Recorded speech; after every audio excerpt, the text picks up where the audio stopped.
सच्चिदानन्दं परमसुखदं केवलं ज्ञानमूर्तिं द्वन्द्वातीतं गगनसदृशं तत्त्वमस्यादिलक्ष्यम् एकं नित्यं विमलमचलं सर्वधी साक्षिभूतं भावातीतं त्रिगुणरहितं सद्गुरुं तं नमामि। अखण्डानन्दबोधाय शिष्यसन्तापहारिणे सच्चिदानन्दरूपाय तस्मै श्रीगुरवे नमः। लक्ष्मीर्मेधाधरा पुष्टिः गौरी तुष्टिः प्रभाधृतिः एताभिः पाहि तनुभिः अष्टाभिर्मां सरस्वती। सरस्वत्यै नमो नित्यं भद्रकाल्यै नमो नमः। वेदान्त विद्यास्थानेभ्य एव च मातस्त्वदीयपदपङ्कजभक्तियुक्ता ये त्वां भजन्ति निखिलानपरान्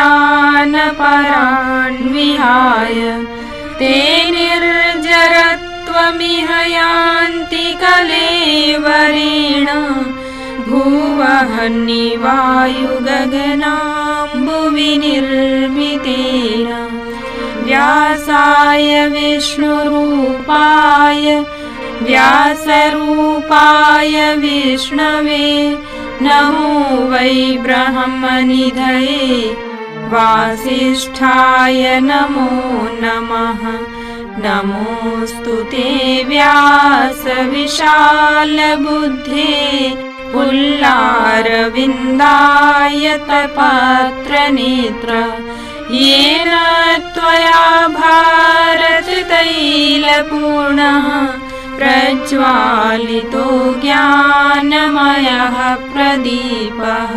प्रज्वालितो ज्ञानमयः प्रदीपः। पवित्रीकरणम्। सर्वांनी डाव्या हातात पाणी घेऊन उजव्या हाताने झाकावे। मंत्रोच्चारानंतर ते पाणी डोक्यावर व शरीरावर शिंपडावे आणि भावना करावी की सूक्ष्म देवशक्ती आमच्यावर पावित्र्याचा वर्षाव करीत आहेत। आम्ही पवित्र होत आहोत। ॐ अपवित्रः पवित्रो वा सर्वावस्थांगतोऽपि वा यः स्मरेत् पुण्डरीकाक्षं स बाह्याभ्यन्तरः शुचिः। ॐ पुनातु पुण्डरीकाक्षः पुनातु पुण्डरीकाक्षः पुनातु आचमनम्। स्थूल, सूक्ष्म आणि कारण शरीर तसेच मन, वाणी व अंतःकरणाच्या शुद्धीसाठी 3 वेळा आचमन करावे। प्रत्येक मंत्राबरोबर सर्व सदस्यांनी उजव्या हातात एक पळी पाणी घेऊन एक आचमन करावे। ॐ अमृतोपस्तरणमसि स्वाहा। ॐ अमृतापिधानमसि स्वाहा।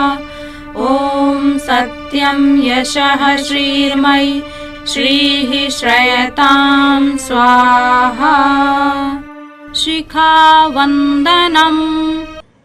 शिखा ही देवसंस्कृतीचा ध्वज आहे।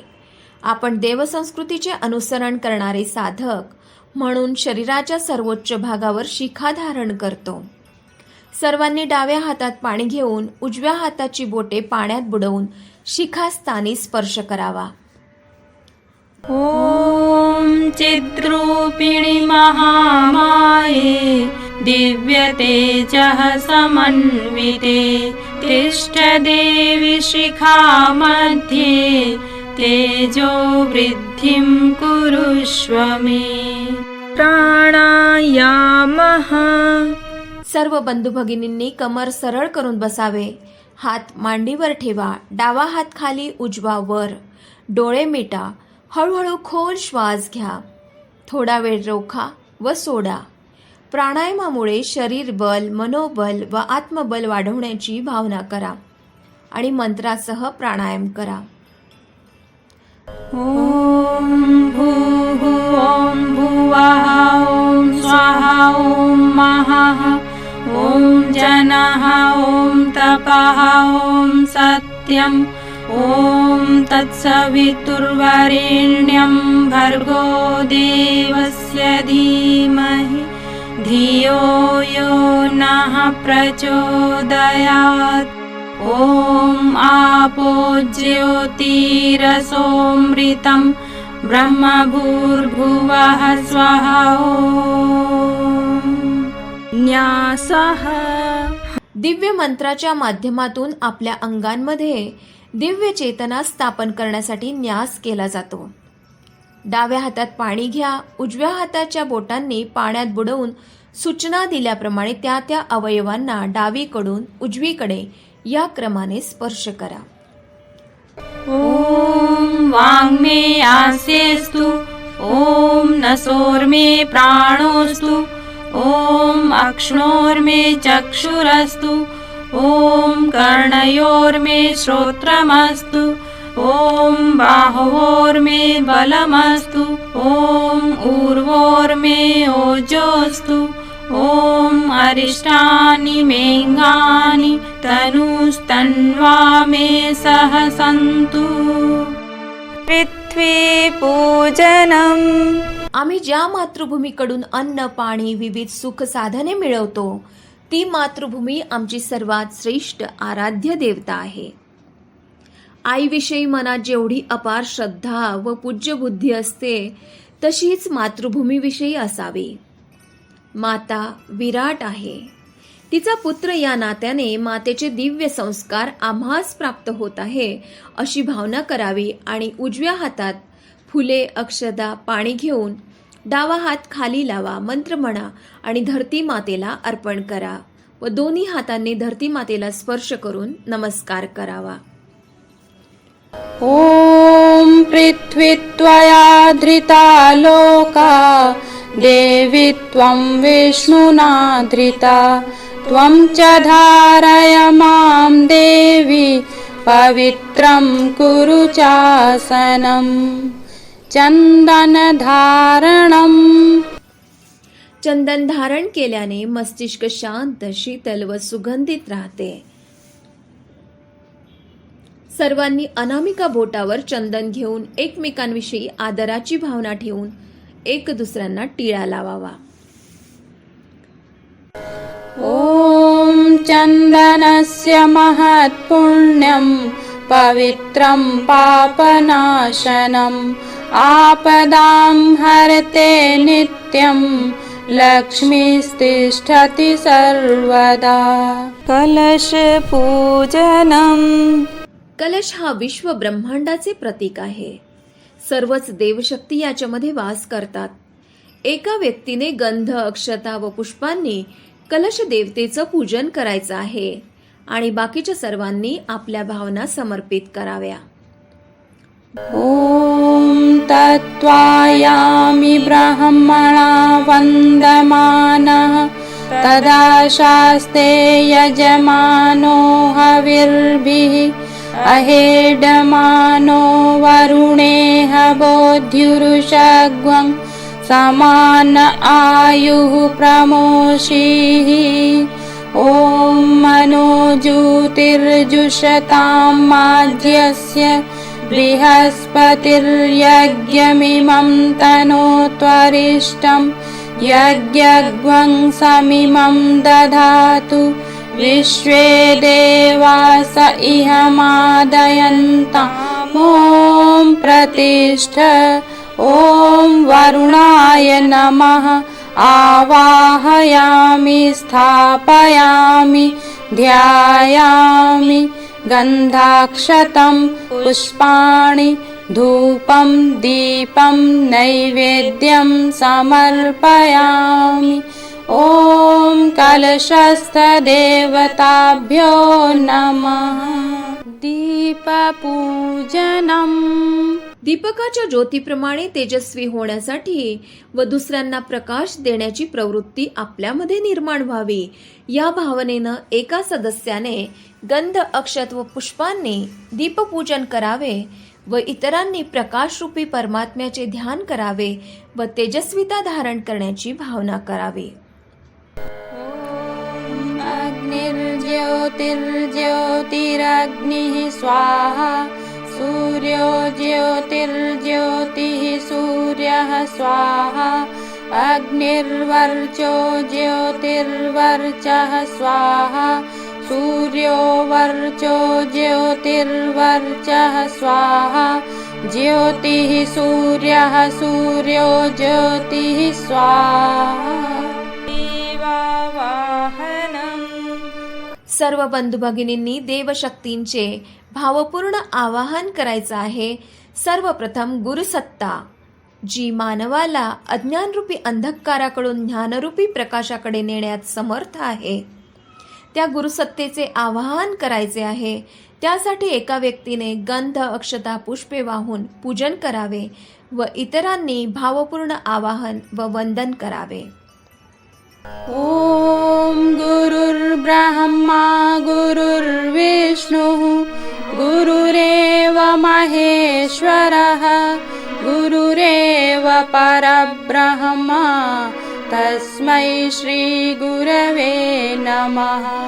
अखण्डमण्डलाकारं व्याप्तं येन चराचरं तत्पदं दर्शितं येन तस्मै श्री गुरवे नमः.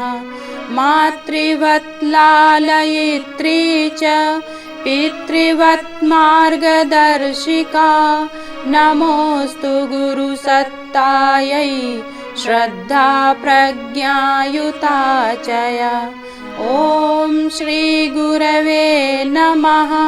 आवाहयामि स्थापयामि ध्यायामि.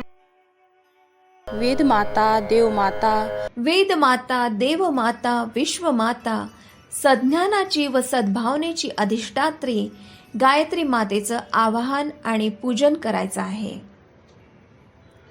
ॐ आयातु वरदे देवी त्र्यक्षरे ब्रह्मवादिनी गायत्री छन्दसां मातः ब्रह्मयोने नमोऽस्तुते. ॐ श्री गायत्र्यै नमः. आवाहयामि स्थापयामि ध्यायामि. ॐ अभीप्सितार्थसिद्ध्यर्थं पूजितो यः सुरासुरैः सर्वविघ्नहरस्तस्मै गणाधिपतये नमः. सर्वमङ्गलमाङ्गल्ये शिवे सर्वार्थसाधिके शरण्ये त्र्यम्बके गौरी नारायणि नमोऽस्तुते. ॐ त्र्यम्बकं यजामहे सुगन्धिं पुष्टिवर्धनम् उर्वारुकमिव बन्धनान् मृत्योर्मुक्षीयमामृतात्. ॐ शुक्लां ब्रह्मविचारसार परमाम् आद्यां जगद्व्यापिनीं वीणापुस्तकधारिणीम् अभयदां जाड्यान्धकारापहाम् हस्ते स्फाटिकमालिकां विदधतीं पद्मासने संस्थितां वन्दे तां परमेश्वरीं भगवतीं बुद्धिप्रदां शारदां. ब्रह्मा मुरारी स्त्रिपुरान्तकारी भानुः शशि भूमिसुतो बुधश्च गुरुश्च शुक्रः शनिराहुकेतवः सर्वे ग्रहाः शान्तिकरा भवन्तु. रक्षाविधानम् दाही दिशांना असलेल्या असुरी शक्तींपासून यज्ञाचे संरक्षण व्हावे म्हणून दाही दिशांकडे मंत्रोच्चारपूर्वक अक्षता टाकण्याचे विधान आहे. एका व्यक्तीने डाव्या हातात अक्षता घेऊन उभे राहावे. ज्या दिशेचा रक्षामंत्र बोलला जाईल त्या दिशेला अक्षता सोडायच्या आहे व भावना करावी की आमच्या यज्ञाचे असुरी शक्तींपासून संरक्षण होत आहे. पूर्व दिशेपासून सुरुवात करावी. ॐ पूर्वे रक्षतु वाराः आग्नेयां गरुडध्वजः दक्षिणे पद्मनाभस्तु नैऋत्यां मधुसूदनः पश्चिमे चैव गोविन्दो वायव्यां तु जनार्दनः उत्तरे श्रीपतिरक्षेत् ऐशान्यां हि महेश्वरः ऊर्ध्वं रक्षतु धातावो ह्यधोऽनन्तश्च रक्षतु अनुक्तमपि यत्स्थानं रक्षत्विशो ममाद्रिधिक् अपसर्पन्तु ते भूता ये भूता भूमिसंस्थिताः ये भूता विघ्नकर्तारः ते गच्छन्तु शिवाज्ञया अपक्रामन्तु भूतानि पिशाचाः सर्वतो दिशं सर्वेषां विरोधेन यज्ञकर्म समारभे अग्निस्थापनम्. यज्ञाग्नीला ब्रह्माचा प्रतिनिधी मानून यज्ञवेदीवर त्याची प्राण प्रतिष्ठा करतात. एका व्यक्तीने मंत्रोच्चारासोबत यज्ञकुंडामध्ये अग्नीची स्थापना करावी व गंध अक्षत पुष्पे इत्यादींनी पूजन करावे. इतरांनी नमस्कार करावा. ॐ भूर्भुवः स्वर्द्यौरिव भूम्ना पृथिवीव वरिम्णा तस्यास्ते पृथिवीदेव यजनि पृष्ठेऽग्निमन्नादमन्नाद्यायादधे अग्निं दूतं पुरोदधे हव्यवाहमुपब्रुवे देवाम् आसादयादिह. ॐ अग्नये नमः आवाहयामि स्थापयामि ध्यायामि गन्धाक्षतं पुष्पाणि धूपं दीपं नैवेद्यं समर्पयामि. गायत्री मंत्राहुतिः. सर्वांनी पाठीचा कणा सरळ करून बसायचा आहे. मध्यमा, अंगठा व अनामिका या 3 बोटांनी शाकल्य उजव्या हातात धरायचं आणि स्वाहा शब्दाच्या उच्चाराबरोबर हात तोडा पुढे करून आहुती अग्नीमध्ये समर्पित करायची आहे. तुझे तुलाच अर्पण या भावनेनं आहुती समर्पित करायची आहे. सर्वांसाठी सद्बुद्धी आणि विवेकाची प्रार्थना करत गायत्री मंत्राच्या आहुती द्यायच्या आहेत. त्याचबरोबर सर्वांनी आहुती दिल्यावर इदम नममचे उच्चारण करावे. ॐ भूर्भुवः स्वाहा तत्सवितुर्वरेण्यं भर्गो देवस्य धीमहि धियो यो नः प्रचोदयात्. स्वाहा इदं गायत्र्यै इदं नमः. ॐ भूर्भुवः स्वाहा तत्सवितुर्वरेण्यं भर्गो देवस्य धीमहि धियो यो नः प्रचोदयात्. स्वाहा इदं गायत्र्यै इदं नमः. ॐ भूर्भुवः स्वाहा तत्सवितुर्वरेण्यं भर्गो देवस्य धीमहि धियो यो नः प्रचोदयात्.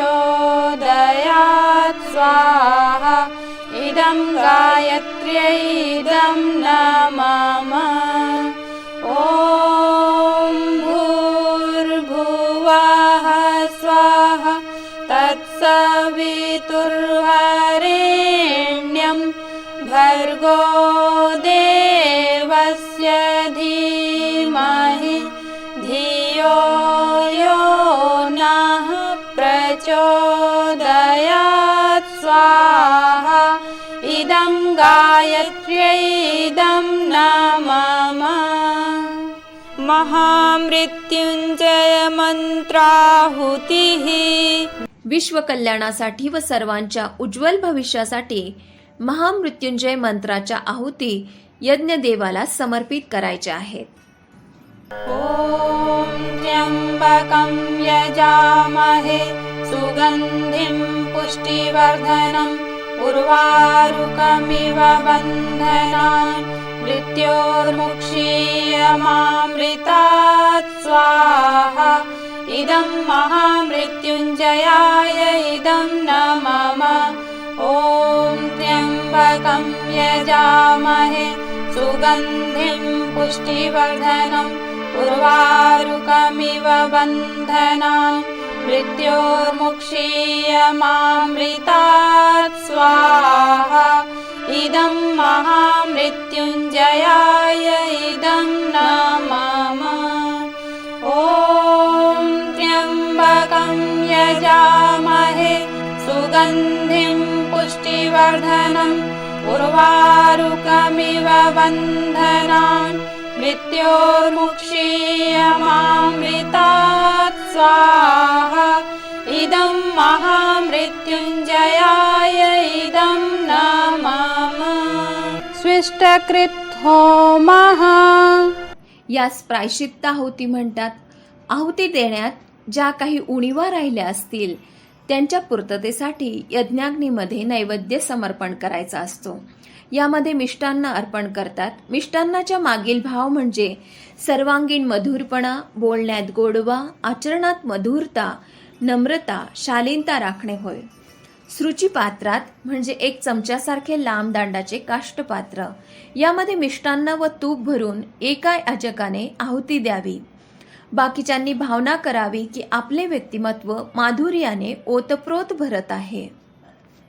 ॐ यदस्य कर्मणोऽत्यरीरिचं यद्वा न्यूनमिहाकरम् अग्निष्टत्स्विष्टकृद्विद्यात् सर्वं स्विष्टं सुहृतं करोतु मे अग्नये स्विष्टकृते सुहृतहुते सर्वप्रायश्चित्ताहुतीनां कामानां समर्दयित्रे सर्वान्नः कामान् समर्दय स्वाहा इदं अग्नये स्विष्टकृते इदं नमः पूर्णाहुतिः. उच्च कोटीचे संकल्प करून ते पूर्णत्वास न्यावेत, त्यातच मनुष्याचा मोठेपणा आहे. मनुष्याने पूर्णत्वाच्या प्राप्तीसाठी पुरुषार्थ करावा. पूर्णाहुतीसाठी सर्वांनी उभं राहायचं आहे व हातात 1 चिमूटभर शाकल्य घ्यावे. एका सदस्याने सृचिपात्रात सुपारी किंवा नारळ गोटा तुपात माखून घ्यावा व स्वाहा उच्चारणाबरोबर आहुती द्यावी. यज्ञ भगवंताला प्रार्थना करा की आपले जीवन पूर्णत्वाकडे अग्रेसर होवो. ॐ पूर्णमदः पूर्णमिदं पूर्णात् पूर्णमुदच्यते पूर्णस्य पूर्णमादाय पूर्णमेवावशिष्यते. ॐ पूर्णादर्विपरापत सुपूर्णा पुनरापत वस्नेव विक्रीणावः इशमूर्जग्वंशतक्रतो स्वाहा ॐ सर्वं वै पूर्णग्वं स्वाहा ॐ सर्वं वै पूर्णग्वं स्वाहा ॐ सर्वं वै पूर्णग्वं स्वाहा. वसोर्धारा. वसुरधारा म्हणजे तुपाची शेवटची आहुती. वसुरधारा म्हणजे स्नेह सौजन्याचे प्रतीक. कार्याच्या सुरुवातीला जेवढा उत्साह असतो त्यापेक्षा जास्त उत्साह शेवटी टिकून राहिला पाहिजे. त्यासाठी तुपाची अखंड धार धरायची आहे. तुपाची धार समर्पित करताना सतत स्नेह व उत्साह वाढवण्याची प्रार्थना करायची आहे. ॐ वसोः पवित्रमसि शतधारं वसोः पवित्रमसि सहस्रधारं देवस्त्वा सविता पुनातु वसोः पवित्रेण शतधारेण सुप्त्वा कामधुक्षः स्वाहा. नीराजनम् आरती. पूजेच्या थाळीमधील दिवा प्रज्वलित करून आरती करावी. आरती करणे म्हणजे यज्ञ भगवंताचा सन्मान करणे होय. यज्ञ भगवंताची आरती ज्ञानदीपकाच्या प्रकाश विस्ताराने शक्य आहे. यज्ञीय परंपरा फक्त या कार्यक्रमापुरती मर्यादित न राहता तिचा विस्तार आपण सर्वांनी नेहमी करूया या भावनेनं आरती करायची आहे. ॐ यं ब्रह्मवेदान्तविदो वदन्ति परं प्रधानं पुरुषं तथान्ये विश्वोद्गतेः कारणमीश्वरं वा तस्मै नमो विघ्नविनाशनाय. ॐ यं ब्रह्मा वरुणेन्द्ररुद्रमरुतः स्तुन्वन्ति दिव्यैः स्तवैः वेदैः साङ्गपदक्रमोपनिषदैः गायन्ति यं सामगाः. ध्यानावस्थिततद्गतेन मनसा पश्यन्ति यं योगिनो यस्यान्तं न विदुः सुरासुरगणाः. देवाय तस्मै नमः. देवाय तस्मै नमः. घृतावघ्राणम्. प्रणिता पात्रात टाकलेले तूप सर्वांना दिले जाते. त्या जलमिश्रित तुपात उजव्या हाताची बोटे बुडवून दोन्ही हात सोडावेत व मंत्र म्हणताना दोन्ही हाताचे तळवे यज्ञकुंडाकडे धरावे. यज्ञीय वातावरण व संदेशास डोक्यात, डोळ्यात, कानात, नाकात साठवत आहोत. यज्ञीय ऊर्जा आपण ग्रहण करीत आहोत अशी भावना करावी. ॐ तनूपा अग्नेसि तन्वं मे पाहि. ॐ आयुर्दा अग्नेसि आयुर्मे देहि. ॐ वर्चोदा अग्नेसि वर्चो मे देहि.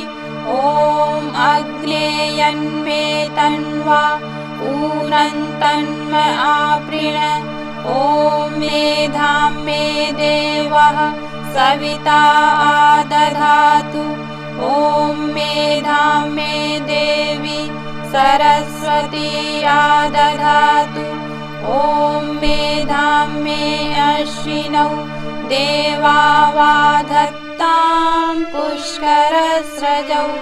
ॐ भूर्भुवः स्वः तत्सवितुर्वरेण्यं भर्गो देवस्य धीमहि धियो यो नः प्रचोदयात्.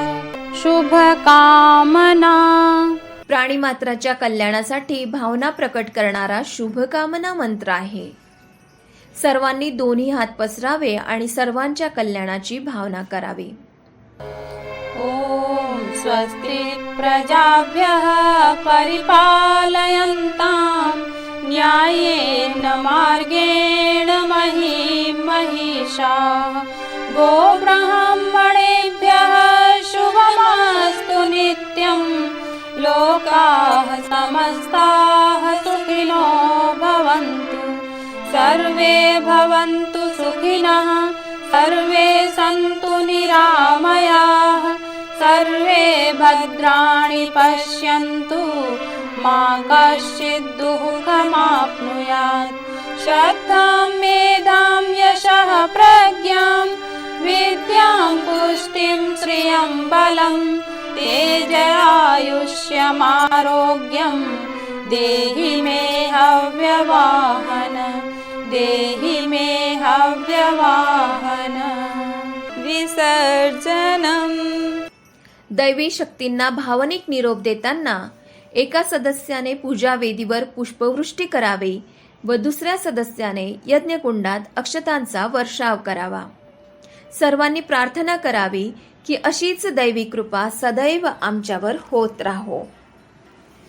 ॐ गच्छत्वं भगवन्नग्ने स्वस्थाने कुण्डमध्यतः उत्तमादाय देवेभ्यः शीघ्रं देहि प्रसीद मे. गच्छ गच्छ सुरश्रेष्ठ स्वस्थाने परमेश्वर यत्र ब्रह्मादयो देवाः तत्र गच्छ हुताशन. अन्तु देवगणाः सर्वे पूजामादाय मामकीम् इष्टकाम समृद्ध्यर्थं पुनरागमनाय च.